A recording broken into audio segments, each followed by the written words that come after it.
കരുതലും കൈത്താങ്ങും.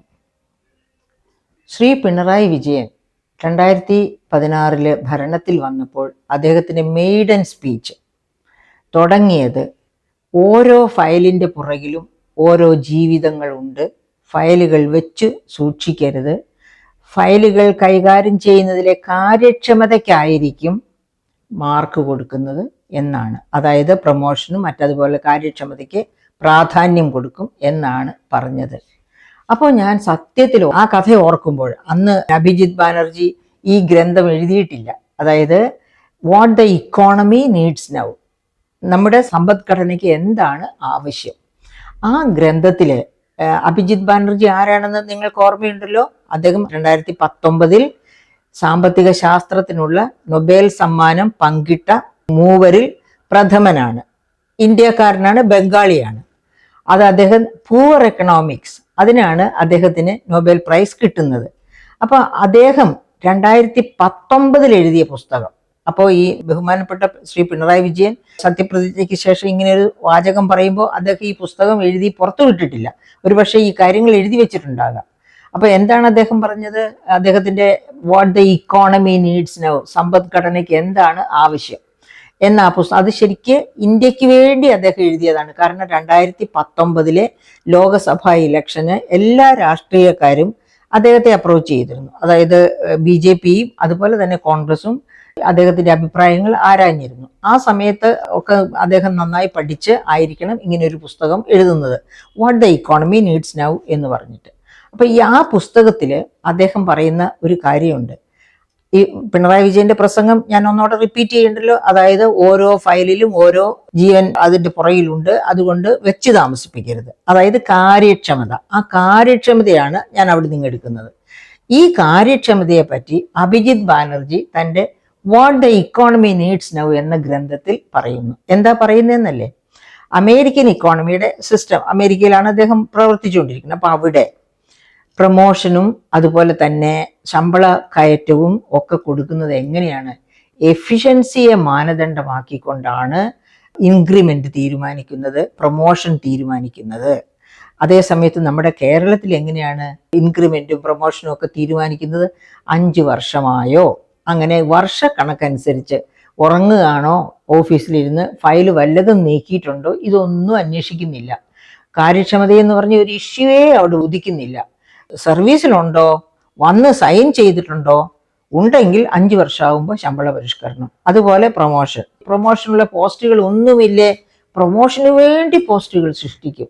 അത് നമുക്ക്, ഞാൻ ആ വകുപ്പുകളുടെ ഒന്നും പേര് പറയുന്നില്ല, വകുപ്പുകളുടെ പേര് പറഞ്ഞില്ലെങ്കിൽ തന്നെ എൻ്റെ സർക്കാർ ജീവനക്കാർ ശത്രുവായിട്ടാണ് കാണുന്നത്.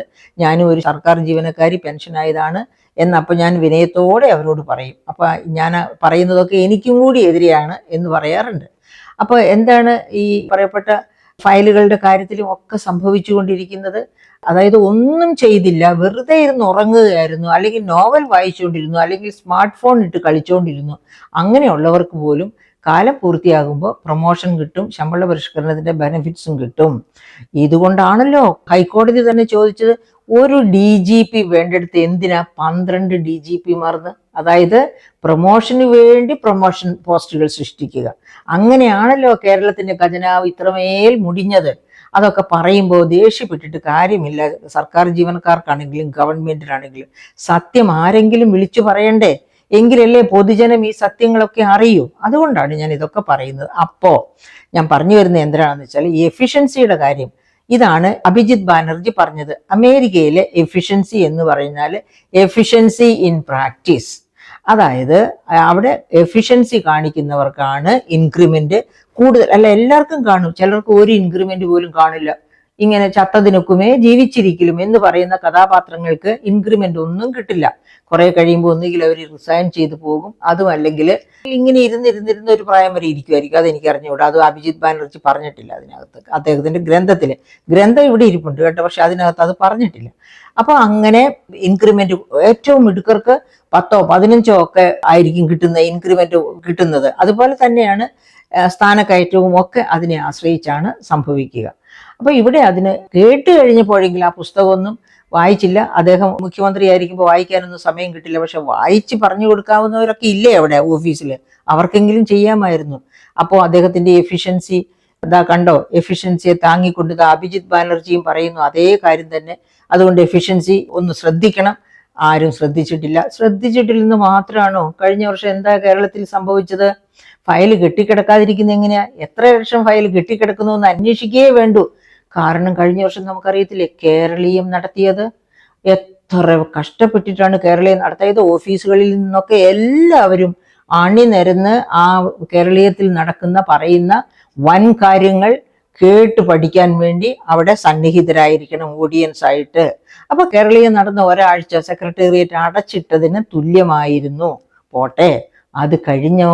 നവകേരള സദസ്സ് എന്താ സംഭവിച്ചത്? 1,05,00,000 രൂപ വിലയുള്ള ബസ് വാങ്ങിച്ച് അത് അതിമനോഹരമായി അലങ്കരിച്ച് അതിനകത്തേക്ക് മന്ത്രി പുങ്കവന്മാരും മുഖ്യമന്ത്രിയും കൂടി ഇങ്ങനെ ദേശാടന കിളികളെ പോലെ എല്ലാം കണ്ടും കേട്ടും ആസ്വദിച്ച് സംസ്ഥാനം ചുറ്റി കറങ്ങുന്ന സമയത്ത് അവരുടെ കാറുകൾ ശരിക്ക് നിഷ്ക്രിയമായി ആ സെക്രട്ടേറിയറ്റിന്റെ അകത്ത് കിടക്കുമെന്ന്. പക്ഷെ സംഭവിച്ചത് എന്താണ്?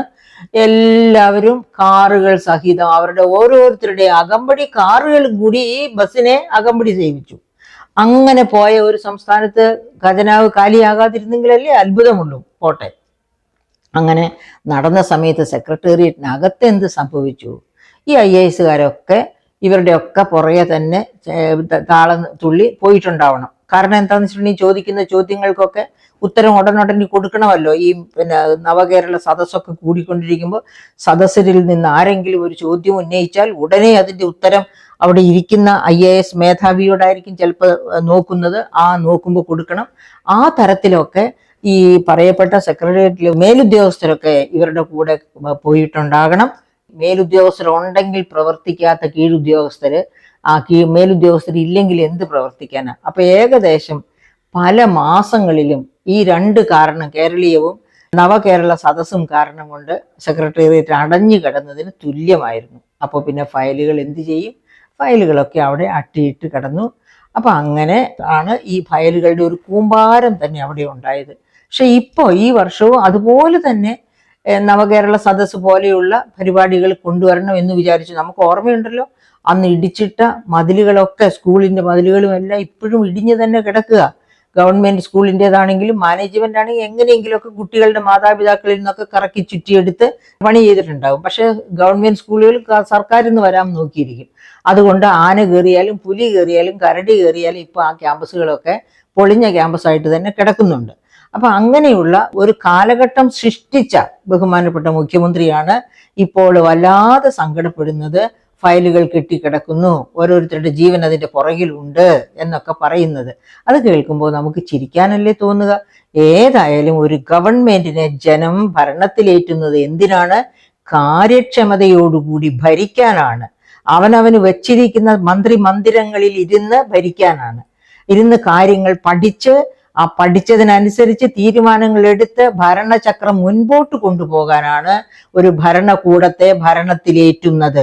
ആ കാര്യം മറന്നു പോകുന്നവരെ അടുത്ത തവണ ഭരണത്തിന് വേണ്ടി ശ്രമിക്കുമ്പോഴെങ്കിലും ജനം ഓർമ്മപ്പെടുത്തണം. അത് അവരുടെ ബാലറ്റ് പേപ്പറിലൂടെ തന്നെ ആയിരിക്കണം താനും അങ്ങനെ ഓർമ്മപ്പെടുത്തുന്നത്. അതുകൊണ്ട് ബഹുമാനപ്പെട്ട മുഖ്യമന്ത്രി ഓർത്തിരിക്കേണ്ട ഒരു കാര്യം, ഫയലുകൾ വെറുതെ നീങ്ങുകയില്ല. ഫയലുകൾ നീങ്ങണമെങ്കിൽ അതിന്റെ മേലുദ്യോഗം, അതായത് IAS ഓഫീസർ തൊട്ട് താഴെയിട്ടുള്ളവരെല്ലാം ഒരു വകുപ്പില് എത്ര പേര് കാണേണ്ട ഫയലാണോ അത്രയും പേര് ഹാജരായിരിക്കണം. അത്രയും പേര് കാര്യക്ഷമമായി പ്രവർത്തിക്കണം. ആരും കാര്യക്ഷമമായി പ്രവർത്തിക്കാത്ത ഒരു സർക്കാരിൽ, സഖാക്കൾ പാറിപ്പറക്കുന്ന ഒരു സർക്കാരിൽ എങ്ങനെയാണ് ഫയലുകൾ മുന്നോട്ട് പോകുന്നത്? അതുകൊണ്ട് ഫയലുകളെ അവയുടെ മുറയ്ക്ക് വിടുക. വെറുതെ കുറ്റം പറഞ്ഞിട്ട് കാര്യമില്ല. ഫയലുകൾ തനിയെ മൂവ് ചെയ്യുകയില്ല.